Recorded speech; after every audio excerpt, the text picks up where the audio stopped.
Here we have capital G of x equals x times of small g of x times f of x, and we have to find g prime of 4. That is the derivative of capital G of x at x equal to 4. So first we have to find the derivative of g of x. For that, I'm going to consider this product, that is the product of x times of g of x. I can consider this as a first function, and then the second function will be f of x. So I put this as f. Now let me derivative, that is we have to find the derivative on both sides. So the derivative of g of x is g prime of x. We write down like this. And then when we use the product rule, we have to find the derivative of the first.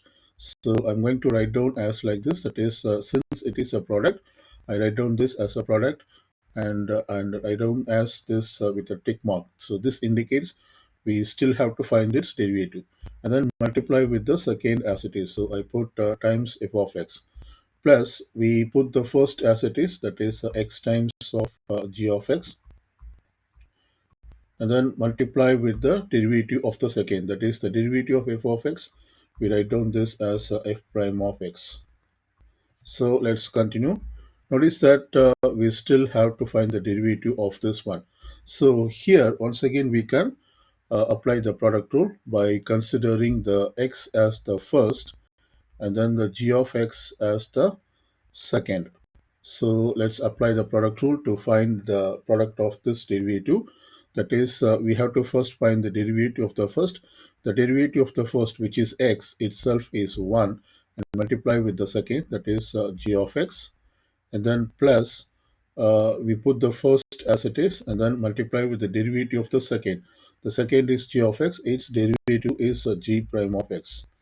And notice that this is the derivative of x times of g of x. So we put a bracket, and then this has to be multiplied with f of x. So I write down like this, plus this second terms remains the same. So I can write down this as x times of g of x times f prime of x. And so now we are done with the derivatives. So we can determine this g prime of 4 by plugging x equal to 4 into this function, that is g prime of x. So let's do that. This is g prime of 4. I can write down g of x over here. This is the expression for g prime of x. So I'm basically plugging in x equal to 4 into this equation. So therefore, this becomes, this is 1 times of g of x is g of x, and when you plug in x equal to 4, it becomes g of 4. Let me put this square bracket, plus x is 4. So it is 4 times of g prime of 4. I close the square bracket, multiply with f of 4, plus the other two terms, that is x times x is 4 times g of x, which is g of 4, times f prime of x is replaced as 4. Now we can put all the values from the table. So we have to first put g of 4. G of 4 is 15. So I put 15 plus 4 times of g prime of 4 is negative 2. This is negative 2. So I plug in g prime of 4 as negative 2. Close this bracket. Multiply with the f of 4. F of 4 is 6. So plug in 6 here, plus 4 times of g of 4. G of 4 is 15, which we already substituted here. So I'm going to put 15 here, and then multiply with f prime of 4. F prime of 4 is negative 10. So let me put negative 10 here.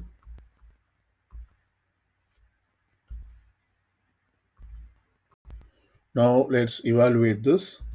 So let's simplify the terms inside the square bracket. Here we have 15. 4 times of negative 2 is negative 8, and this has to be multiplied with 6.